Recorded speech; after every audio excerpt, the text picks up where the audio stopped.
2, 1. New York, NY. Launch Pod starts now. Welcome to the New York Launch Pod, a podcast on new startups, businesses, and openings in the New York City area. I'm Hal Cooper-Smith, and in this episode, we are going to Chinatown, to one of my favorite places called Dimes. Located on 49 Canal Street and 143 Division Street, Dimes is a combination of a fantastic restaurant, a marketplace with artisanal items and fresh produce, and a deli to grab a quick bite on the go. I'm very happy to have the two co-founders, Alissa Wagner and Sabrina De Sousa, discuss how they came up with the concept, grew the brand, among many other great topics. So let's go to the interview. Stepping onto the launch pod, we have Sabrina De Sousa and Alissa Wagner. They are the founders and owners of Dimes, Dimes Deli, and Dimes Marketplace. Thanks for stepping onto the launch pod, Alissa and Sabrina. Hi, Hal. This is Sabrina. Hi, Hal. This is Alissa. Thanks for coming on. Thanks for having us. So what is the concept of Dimes, in your own words? Sabrina and I started Dimes to have a place that we wanted to go every day. We sort of felt that there was nothing that represented how we like to eat in the neighborhood that we lived in, which was the Lower East Side of Manhattan in Chinatown. So we started Dimes 3 years ago in 2013, September of 2013. It was a small storefront, which we have currently expanded to be 3 storefronts. I think Dimes today now really embodies the creatives that live in the neighborhood, which is really nice to see. There's a lot of crossover with fashion and art and music. It's really great to just kind of witness that throughout the whole day when we're there. And I've heard your food described in so many different ways. Healthy, California style. How would you describe it? I always joke that it's actually North Jersey cuisine, because Sabrina and I are both from Jersey. And and you not wouldn't from know California. That. Everyone says California. Yeah, well, that's why I say it's North Jersey cuisine. But no, I think it's just sort of balanced and healthy and clean, beautiful. We just want everyone to feel really good after they eat at Dimes. Physically good and spiritually good. Alyssa really loves to layer her dishes with spices, which kind of helps you not really use a lot of fat and to mask flavors and stuff like that. So I think it's just really nice. We like to offer a menu that you don't necessarily get too tired of, and it's something that you can eat every day and not really think twice about. It's just kind of like, oh yeah, I'm going to go to Dimes and I'm going to have my go-to dishes. But then they're always changing. It's very market-driven. And you said it was a place that you two wanted to go to. Where were you going before Dimes existed? Honestly, we were always going to Whole Foods and kind of making, these random plates at the salad bar, because there wasn't any place that represented the way that we were eating. So, yeah, we'd end up at Whole Foods or, cooking at our own houses. There's also a few really great old, like crunchy, hippie places that we love that we kind of pay homage to on the menu. Places like Angelica. It's a vegan restaurant in the East Village that's been around for over 20 years. And Suen. And then I love Japanese food. I think it's just so clean and you really just taste. It's a purist kind of way of cooking, which I think is really nice. That's pretty much all I ate before Dimes. And I feel as though, at least in researching Dimes and having been there, that the city was kind of waiting for a Dimes to exist. Did you feel that way jumping into it? Totally. We knew there was a void for that type of cuisine in the city. It was just, I think the reason why we've been pinned as like the California place is because there aren't really many restaurants like that. I mean, more so now than 3 years ago, but it is, if you do compare it to other California restaurants, it's very much a California style of eating where it's all very just healthy and lots of avocados, which we do like. When did you come up with the idea, and why did you decide to do it? We opened in September of 2013, and we started working on it about a year prior to that.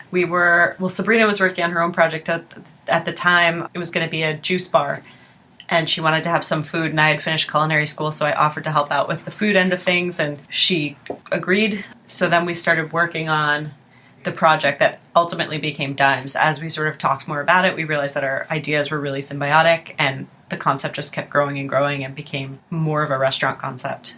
What ultimately is the concept? I think the concept is about playing with different elements that inspire us. For example, we always make sure that there's the perfect sense of music to kind of capture the ambiance of the space, and the design is a huge thing for us. We always wanted to make sure that the space was simple, but that there were certain little elements of detail that really makes you search a little. So, you know, if you walk into the restaurant, everything is very whitewashed and very simple and timeless, but the tables we decided to always change every year to kind of give it new energy. This series is 2.0 and it's inspired by Ellsworth Kelly, which we really love. So I don't really know if there is like a set concept that we can just kind of pin down in words. It's more just a feeling of what really inspires us. Do you pick out all the design elements yourself? Yes, that's the best part. So the best part, I think, of Dimes is that you've thought about, it seems, a brand. And it doesn't seem as though a lot of restaurants in New York City are thinking that way. Why don't you think a lot of restaurants are doing that way? And how are you thinking about that? I think a lot of restaurants are driven by chef egos, which I think is really amazing because a lot of places are pushing the envelope with different foods and, you know, dishes, which is what makes the city so incredible. But I think what we always wanted to make sure is that, you know, we're relative to our peers, which aren't necessarily just foodies, they're artists, and I think those are kind of create really important things to consider. Yeah, and I think Sabrina and I have a lot of interest in terms of traveling and art and design, and yes, we love food, but I feel like the restaurant has always acted as sort of a platform for all of those things to be explored.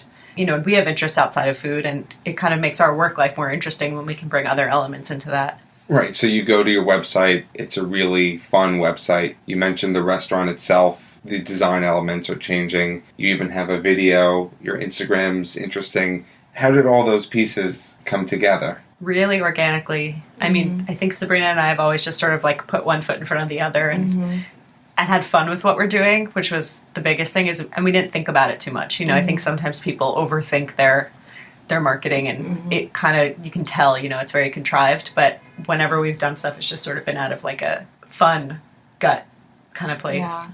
And always, I mean, we always make sure we had a laugh through it all. It's just, I think it really shows when you take yourself too seriously, and I think it's been very receptive because people really understand, or they can relate to the way that we approach those things. And I mentioned some of the ways that you extend your brand, but you use Instagram in a fun way. It's not just about taking photos of food. How did that come about? Because I'm very impressed by that. That's all Sabrina. I think there's only so much food pictures that you can take where, you know, you can't really keep the attention span for. So I, you know, in the beginning I was just like, what can I do to make this funny or, you know, slightly more colorful? And I would like do these funny little cutouts and then put them over paintings that I really love. So that was like one phase of the Instagram. And then it was also, you know, furniture I think is really, it plays a huge role in the restaurant, and there are so many designers that really inspire us in different shapes. So I always wanted to, you know, make sure that people knew those people and why we're driven by the things that we do. So you're more than just a restaurant, obviously. We talked about that, but you have a restaurant, there's a deli, there's a marketplace. Do you have plans to have these all from the beginning, or how did those come about? No, we weren't even going to have dinner. We were just going to be a lunch spot with prepared food. And we were going to take 6 months off each. Yes, that was a huge determining factor for us to open. We were just like, oh yeah, Alissa, I'll work 6 months straight and you'll take 6 months off. And then we'll switch and we'll travel the world. And so from half year employment, how did the business evolve? Well, the first day that we were open, I was the only cook in the kitchen and Sabrina was the only waitress on the floor. And I think within like the first day we were calling our friends to come and help us. It just was busy, which was great. And then it just kind of grew from there. Again, it wasn't a plan. It was really organic. We had this tiny space with, 6 tables? Mm-hmm. 6 tables. And we were just happy if we could fill that space and do breakfast and lunch there. And then after about 6 months, we're like, oh, well, maybe we should think about doing dinner. So we started doing dinner. And then a few months after that, we were like, we need a bigger space. And we started looking at another space. And it just kind of it was like a tumbleweed. So bigger space for the restaurant, and then how did you decide to add in those other elements? We kept the original space, and we figured that it would be a great way to kind of relieve some of the takeaway business that we were doing at the restaurant, because it was the demand to do both was a bit much. And also just for the people that live in the neighborhood that wanted something faster and just take to work. We always had the deli in mind when we moved the restaurant across the street, but then the space next door became available, and we decided to also open up a market. There was never an intention to do these things. They all just seemed to make sense at the time, and now they make great sense. Yeah. Yeah, I feel like now the 3 work so well together that it seems like it should have been a well thought out plan, but it wasn't. Sometimes the best things happen when you keep your eyes open. So how do they work all together? In one way, from like a branding perspective, for lack of a better word, it really is a way to show our customers sort of all of those aspects of the business that we've been talking about, like art and design, and we can now at the market have products that our friends make that aren't necessarily food related, but that are just beautiful objects that we can sell there, and that sort of opens up our world to our customer. On top of the fact that the market was selling fresh produce there, we become our own supplier for the deli. So all the food that we're buying for the market and that we sell there is also used to cook with in the restaurant. So they work together functionally and conceptually. And then the restaurant is the place to go, and you want sort of a more elevated part of that experience. And so for people who have never been to the marketplace, what are some of the things that you sell? And what are some of your favorite things? We sell all of our apothecaries. So we have salt scrub and rose water, lip balm. We have a candle that's cedar and neroli that we really love. We have a really great roster of like Japanese products that are really fun. It's just Japanese spices and yuzu and really amazing soy sauce and things like that. So we have amazing dairy products. Mm-hmm. What's your favorite thing? Oof. I would say the dates, because I eat one every time I walk past the date basket. But that's awful, but it's true. Yeah. I eat the satsumas. Yeah. But I think, I don't know, we have also like a really fun beauty section, which we curated. The bulk stuff is really great too. Mm-hmm. We have a Dimes chair that we design, that we sell. Mm-hmm. The official Dimes chair. The official Dimes chair. You mentioned on your first day you were busier than you thought you'd be. Why is that? I just think we had zero expectations. We knew that our friends would come and support, but it's hard to envision an idea and vocalize it, but it's far harder to actually make it happen. And, it was such a build-up, and then day one we were just like, okay, now what? We just have to... Yeah. And on top of our friends, the neighborhood came. It wasn't just our friends. And I think I was like, okay, well, my boyfriend will come and he'll bring a couple of his friends. And, I think that's what we thought the day was going to be like. But it was them plus people from the neighborhood that were excited that there was a spot there, because at that time, there wasn't anyone doing lunch, really. It was a really quiet neighborhood, so. And how do you interact with the neighborhood? You mentioned that you live down there, but there are also a lot of people who have been living there for years. Mm-hmm. It's not traditional Chinatown, what someone would think about. How do you make sure that people feel good about what you're doing and the crowds that you're bringing in? I think as business owners, she and I are very, very involved. We're there all the time, and we've made it a point to get to know our neighbors and get to know the people in the neighborhood, the other business owners, and we always try to be inclusive and welcoming, and we've made that a point since we opened. So I've joined the steering committee, which is a community board based group of people, and you just really hear the voices of other businesses and people that live there, and what you can do to make yourself better. So I feel very much like, okay, we opened this one thing in the neighborhood, and what can we do to give back? There's also Young. Yeah. He's our lucky charm. Young is a 93-year-old man that lives next door. He's a Chinese man that's lived in the neighborhood for like 50 years, I think he said. Basically sat on our bench, I think pretty much since we opened, playing the erhu, is that how you say it?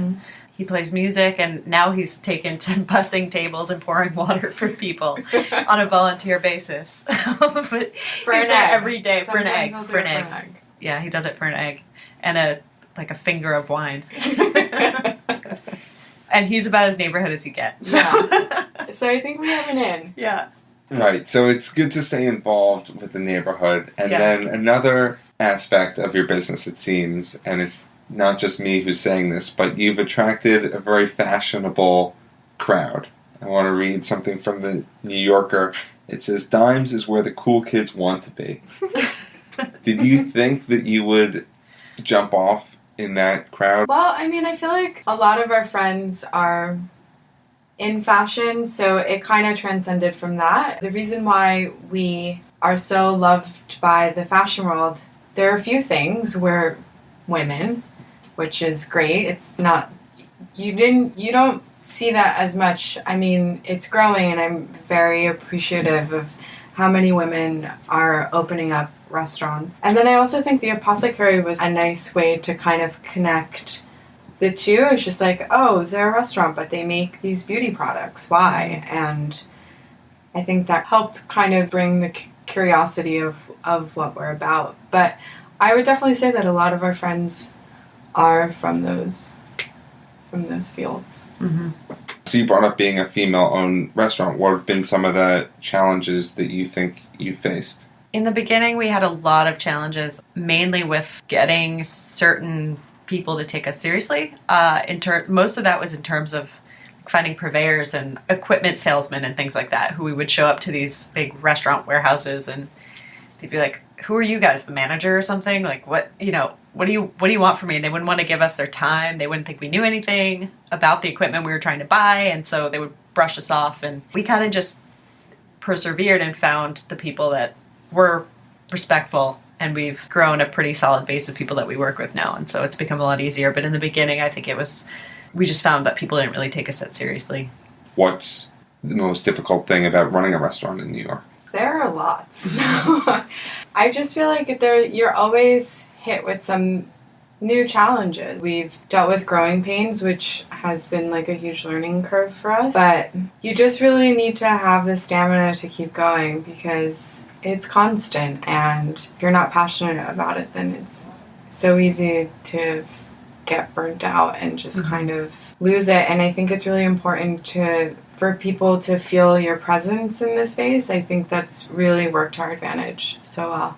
What was one of the hardest growing pains? I mean, I think from my end, I can say staffing the restaurant. We have an amazing crew now, and I think it took a really long time to sort of get that solid base of people who we clicked with. You know, you're spending most of your time with these people, and you're asking a lot from them. It's a really hard job, and to find people that are passionate and hard workers and dedicated and, loyal people that you can get along with every day, that's really hard. And I think we went through a lot of people before we got to where we are now. And now I feel like I've got this fantastic kitchen manager who I totally trust and who I love working with every day. And he's actually been with us pretty much since the beginning. But, for me, I think that was it. It sort of felt like it took a while to get to that place that you could I could go home and feel like everything was taken care of and I didn't have to worry. A challenge for me also is sharing responsibility, because I always feel like I want to do it all. And to my detriment, it hasn't been very fulfilling in that way. Also because we keep growing, there's so many other bigger picture things that we need to think about. So that's still something that I fight with at times. So I'm still learning, but it's hard to feel like you can be a power girl, but you're not. You're just a person. So it's important to figure out those things. And Alissa, you brought up bringing people on. What do you look for when you're bringing someone onto Dimes? What makes someone a great fit for Dimes or for a restaurant? That's a good question. I mean, honestly, the thing I look for the most is enthusiasm, because I feel like, you can't teach that. You know, you can't teach someone to be passionate or excited or, you know, they either have it or they don't. You can teach someone technique and you can sort of teach someone, we're always saying like make it dimesy. You can sort of teach someone the dimesy way of doing things. But if they don't love what they're doing every day, then it's just not going to work. So I think enthusiasm and passion is probably the most important thing. And what is a dimesy? What? Anything sort of weird. Anything unexpected and anything a little weird. Colorful. Playful. Delicious. Delicious. Number one. I read that you two met years ago. Did you always think that you would be opening up a restaurant together? No, not at all. How did that come to be? Well, we worked together, I want to say 12 years ago. 12 You years were ago. 20 when I met you. Yeah. Yeah, so definitely 12 years ago. Now everyone knows my age. Right? Alissa just added you. Sorry, you can edit that. It can stay.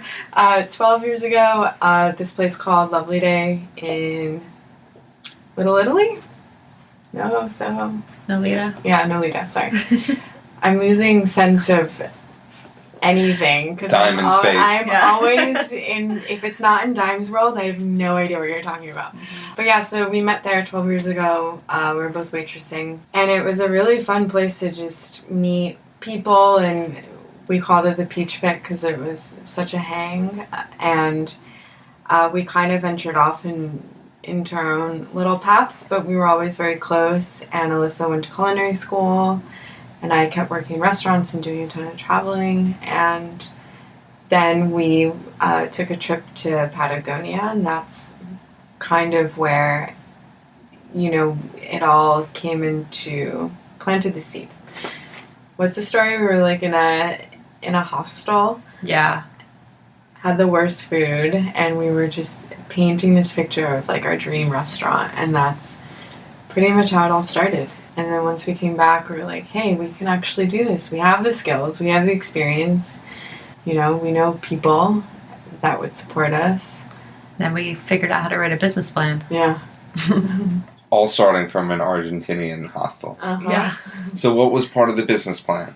Well, the funny thing was we wrote this business plan that was like a page long, and we showed it to a friend of ours who had written business plans before, and he laughed. And he was like, okay, you need about 1 million more pieces of information. So he kind of told us what we needed, and between him and a lot of internet research, Yeah. we made a really thorough business plan that had our whole concept, basically. Yeah. I mean, really, honestly, what we wrote in our business plan is not too far off from what the restaurant came to be.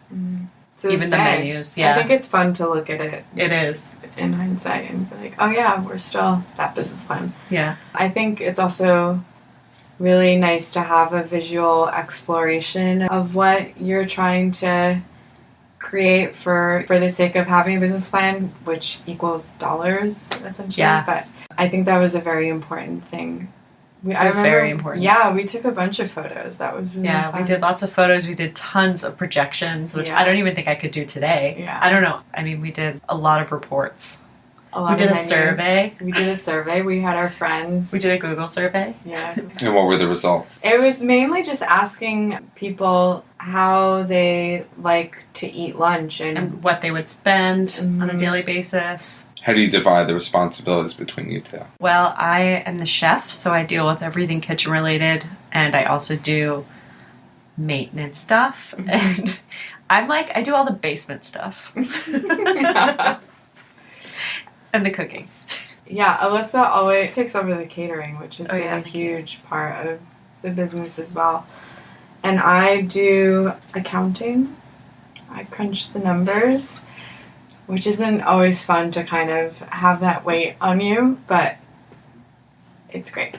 No complaints. Anyways, I do that and the branding, and lately I've been trying to do a lot of collaborating with other people. I think it's really important to connect and to see what other creatives are doing, and events and things like that. So I make the apothecary to this day in my apartment. How did you come up with the name? Sabrina. Well, the name is... I've heard various explanations. You have to give the real one. Okay, so how it started, we were trying to come up with a name, and we were just kind of spewing things out, and nothing was really making sense. And the owner of the restaurant that I worked at the time, this place called Northern Spy, Christoph had just had a baby, and he named his baby Penny. And I was like, Penny, Penny, no. Nickel, nickel, dimes, dimes, dimes. So it just kind of started from there. And then the more we thought about it, it made sense to who we are. We're women, and, street cred, dimes. You're female, you're a 10, perfect 10, which is healthy food. I think it's just very tongue-in-cheek. It's like Apple. It means nothing and everything at the same time. So the biggest complaint that I've heard about Dimes is that it's too crowded. Everyone, I feel, wants a Dimes by them or something else by you too. Do you have any plans to expand? Not today. No, I think we really just want to focus on the 3 spaces that we have now. And I mean, there's so much room to make it better. It's just we have so many ideas, and I think if we just focus on those things, I mean, perhaps in the future we'll open up another one, but we're firming up our roots. Mm-hmm. And where are you located? 49 Canal and 143 Division Street. Both in Chinatown. How do people find out more about you and Dimes? You can visit our website, www.dimesnyc.com. You can also visit our Instagram, which is @DimesTimes. Well, Alissa, Sabrina, thank you for stepping onto the New York Launch Pod and sharing your time with us. I think that everyone is excited to go to your restaurant, your marketplace, your deli, order it off of, where can people get? Uber Eats. I think everyone's excited to see your collaborations with other artists and look forward to joining you at your location. Thanks, Hal. Thank you, Hal. If you want to learn more about the New York Launch Pod or want a transcript of this episode, go to nylaunchpod.com, follow us on social media @nylaunchpod, and leave a review on iTunes. It really helps other people discover the show. Thank you for listening to this episode of the New York Launch Pod. For more information, please visit nylaunchpod.com.